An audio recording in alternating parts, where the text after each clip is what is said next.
श्री कृष्ण ने क्यों तोड़ दी थी बांसुरी? जब भगवान विष्णु ने कंस के वध के लिए श्री कृष्ण का अवतार लिया, तब उसी दौरान उनके प्रेम के रूप में राधा रानी का जन्म वृंदावन में हुआ। राधा जी के माता पिता का नाम वृषभानु और कीर्ति था। आपको जानकर हैरानी होगी कि कई धर्म ग्रंथ में लिखा गया है कि जन्म के कई साल तक राधा रानी कुछ भी नहीं देख सकती थी, क्योंकि जन्म से पहले ही राधा रानी ने यह तय कर लिया था कि पृथ्वीलोक पर उनके द्वारा सबसे पहले देखी जाने वाली चीज श्री कृष्ण का मुख होगा और तब तक वो पृथ्वीलोक पर कुछ भी नहीं दिखेंगी। इस बात से आप अंदाजा लगा सकते हैं कि राधा कृष्ण का यह प्रेम पृथ्वीलोक में जन्म लेने से पहले से ही अनंत था। भागवत पुराण की माने तो श्री कृष्ण ने अपना ज्यादातर बचपन गोकुल में बिताया, जहां उनकी दिव्य शक्ति के कारण उनकी चर्चा चारों ओर फैली। साथ ही श्री कृष्ण और राधा के प्रेम के बारे में भी उस समय पूरे गोकुल को पता था, क्योंकि श्री कृष्ण और राधा 8 साल के उम्र से ही एक दूसरे को प्रेम करने लगे थे।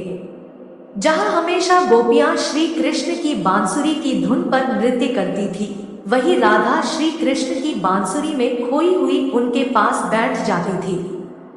राधा और बांसुरी का जुड़ाव ऐसा था कि जब भी श्री कृष्ण बांसुरी बजाते, राधा को मानो ये पता चल जाता था कि श्री कृष्ण उन्हें बुला रहे हैं। जिसके बाद श्री कृष्ण और राधा घंटों तक यमुना नदी के किनारे बांसुरी की धुन में मगन रहते। कई बार तो गोपियां भी इनके इस तरह के प्रेम को देखकर जलते थे।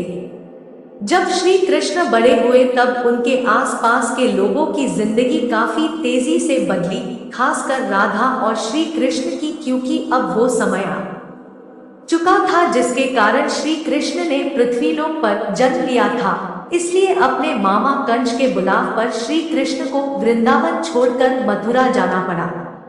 मथुरा जाने से पहले ही श्री कृष्ण ने आखिरी बार राधा जी से भेंट की थी और श्री कृष्ण और राधा इस समय काफी उदास थे। राधा ये बात जानती थी कि श्री कृष्ण के मथुरा जाने के बाद श्री कृष्ण का वृंदावन वापस आना बहुत मुश्किल होगा, जिसके बाद राधा रानी शायद श्री कृष्ण से दोबारा नहीं मिल पाएंगे। इसलिए काफी समय तक इन दोनों के बीच खामोशी रही और अंत में राधा ने श्री कृष्ण से 2 वचन लिए, जिसमें पहला वचन था कि राधा के दिल में हमेशा श्री कृष्ण का ही वास रहेगा, और दूसरे वचन में राधा ने श्री कृष्ण से कहा कि मेरे अंत के समय मुझे आप दर्शन देंगे। श्री कृष्ण राधा के दुखों को समझते थे और वो यह भी जानते थे कि राधा शायद उनके वियोग को सहन नहीं कर पाएगी। इसलिए श्री कृष्ण ने राधा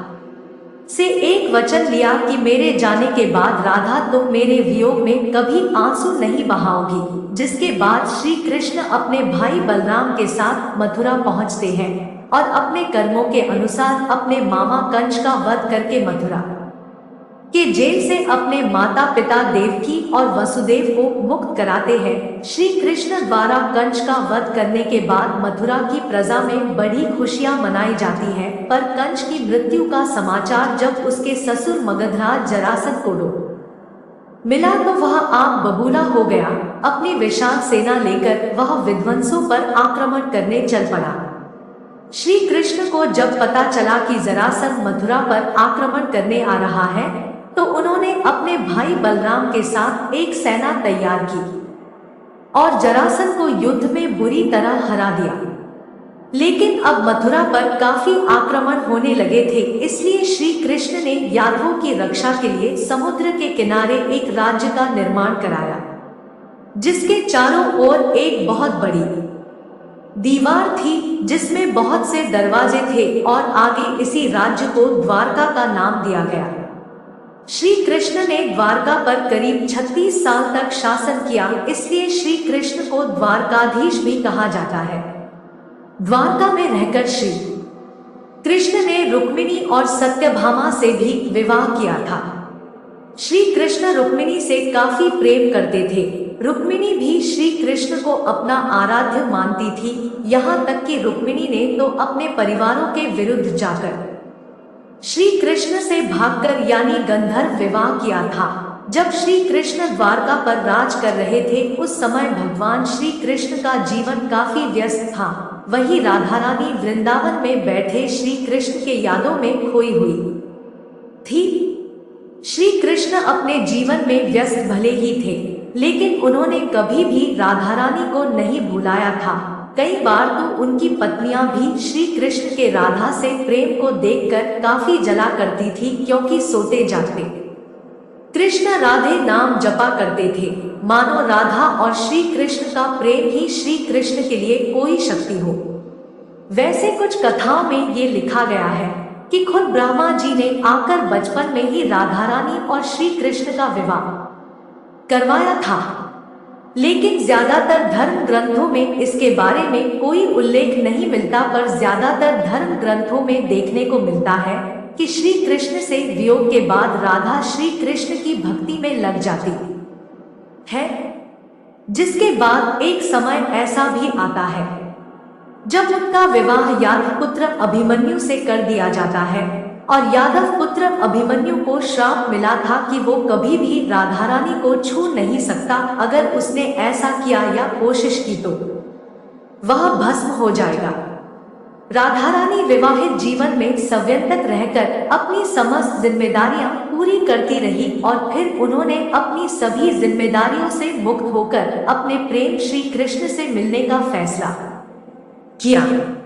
पुराणों में राधा की मृत्यु का उल्लेख नारद पुराण में मिलता है, जहां लिखा गया है कि जब राधा रानी श्री कृष्ण से मिलने द्वारका पहुंची तो यहाँ दोनों काफी समय तक साथ रहे, पर एक साथ एक महल में रहने के बावजूद श्री कृष्ण अपने कार्यों में काफी व्यस्त रहते थे। इसके अलावा श्री कृष्ण को यह भी डर था कि कहीं श्री कृष्ण और उनके प्रेम के कारण श्री कृष्ण की पत्नी रुक्मिणी और सत्यभामा को मिलने वाला श्री कृष्ण का प्रेम कम न हो जाए। इसलिए राधा रानी ने श्री कृष्ण को बिना बताए द्वारका छोड़ दिया और वापस वृंदावन चली गई। लेकिन अब राधा रानी का अंतिम समय आ चुका था, जिसके बाद राधा रानी ने अपने अंतिम समय में श्री कृष्ण को उनकी वचन की याद दिलाई कि कैसे श्री कृष्ण ने मथुरा जाते समय राधा रानी को उनके अंतिम समय में पास रहने का वचन दिया था। जैसे ही श्री कृष्ण को राधा रानी के अंतिम समय का आभास हुआ तो वे तुरंत ही राधा रानी के पास पहुंच जाते हैं। अपने प्रेम को इस तरह से अंतिम सांसें लेते देख श्री कृष्ण काफी भावुक हो गए थे, जिसके बाद श्री कृष्ण ने राधा से अंतिम समय में कुछ मांगने को कहा था। राधा रानी ने पहले तो श्री कृष्ण से कुछ नहीं मांगा, लेकिन जब श्री कृष्ण ने जोर दिया तो राधा ने कहा कि मेरी बस एक ही इच्छा है कि मुझे मेरे अंतिम समय में आपके साथ वैसे ही पल बिताने हैं जैसे हम वृंदावन में एक ही साथ बांसुरी की धुन में समय बिताते थे। राधा रानी के ऐसे वचन सुनकर श्री कृष्ण ने अपनी बांसुरी उठाई और मधुर आवाज में उसे बजाना आरंभ कर दिया।